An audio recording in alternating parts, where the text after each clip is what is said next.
Jangan lupa subscribe ya. Assalamualaikum, semangat pagi dan salam sehat. Halo teman-teman, ketemu lagi di channel Papi Abi. Kali ini kita akan membahas tentang sistem pernafasan pada hewan. Udara memiliki arti penting bagi makhluk hidup. Manusia dan hewan dapat melangsungkan hidupnya karena ada udara. Hewan dan manusia membutuhkan udara untuk bernafas. Tahukah kalian, bernafas merupakan ciri utama dari makhluk hidup. Bernafas adalah proses menghirup udara bersih atau oksigen dan menghembuskan udara kotor atau karbon dioksida. Hewan memiliki sistem pernafasan yang berbeda-beda. Sistem pernafasan hewan disesuaikan dengan tempat hidupnya. Sistem pernafasan meliputi organ-organ pernafasan dan cara kerja organ-organ pernafasan tersebut. Berikut ini beberapa jenis hewan dan sistem pernafasannya. Yang pertama ada ikan. Ikan bernafas dengan insang. Insang berbentuk lembaran-lembaran tipis yang berjumlah 4 pasang dan terletak di sebelah kanan dan kiri kepala ikan. Air yang mengandung oksigen akan masuk melalui mulut ikan, lalu mulut ikan tertutup dan air akan mengalir ke bagian insang yang terbuka dan terjadilah pertukaran oksigen dengan karbon dioksida. Lalu ada amfibi. Amfibi adalah hewan yang dapat hidup di dua alam, yaitu di darat dan di air. Contohnya katak. Ketika dalam fase berudru atau kecebong, amfibi bernafas menggunakan insang. Setelah dewasa dan hidup di darat, katak bernafas dengan paru-paru dan kulit.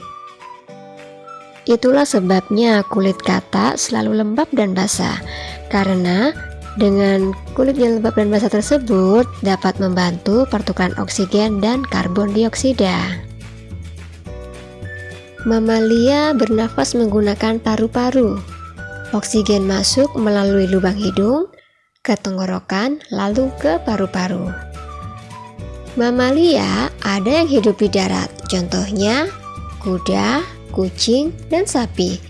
Tetapi ada juga loh mamalia yang hidup di air, misalnya paus dan lumba-lumba. Mamalia yang hidup di air bernafas dengan cara memunculkan diri ke permukaan air secara berkala untuk mengambil udara. Pada paus, karbon dioksida dilepaskan melalui lubang di puncak kepalanya. Burung bernafas menggunakan paru-paru. Pernafasan burung dibantu oleh pundi-pundi udara. Fungsi dari pundi-pundi udara antara lain sebagai tempat cadangan udara untuk membantu pernafasan burung pada saat terbang. Fungsi lainnya untuk mencegah hilangnya suhu tubuh secara berlebihan dan membantu memperbesar siring atau kotak suara, sehingga dapat memperkeras suara. Di samping itu, pundi-pundi udara berfungsi sebagai pompa yang memungkinkan udara masuk dan keluar paru-paru. Saat burung menarik nafas, udara yang dihisap akan masuk ke paru-paru dan memenuhi pundi-pundi udara. Aliran udara yang masuk atau keluar pundi-pundi udara akan melalui paru-paru. Jadi, pertukaran udara berlangsung di paru-paru. Kemudian ada reptil. Reptil juga bernafas menggunakan paru-paru. Udara pernafasan masuk melalui hidung, kemudian menuju batang tenggorokan, lalu ke paru-paru. Di dalam paru-paru, oksigen diserap, sedangkan karbon dioksida dikeluarkan. Beberapa reptil ada yang hidup di darat, misalnya ular, kadal, cicak, dan biawak. Tetapi ada juga reptil yang menghabiskan sebagian waktunya di air, misalnya buaya. Buaya juga bernafas dengan paru-paru, namun memiliki lubang hidung yang dapat ditutup. Tujuannya agar air tidak masuk ke dalam paru-paru. Serangga merupakan hewan yang bernafas dengan trakea. Trakea merupakan saluran-saluran halus yang bercabang dan tersebar di seluruh tubuh serangga. Pada sistem pernafasan trakea, udara masuk dan keluar melalui lubang-lubang kecil di kerangka luar tubuh serangga yang disebut dengan spirakel. Spirakel bergerak membuka dan menutup secara teratur dan merupakan muara dari pembuluh trakea. Oksigen masuk melalui spirakel ke dalam pembuluh trakea. Hewan yang termasuk serangga antara lain nyamuk, belalang, kupu-kupu, lalat, dan semut. Yang terakhir ada cacing tanah.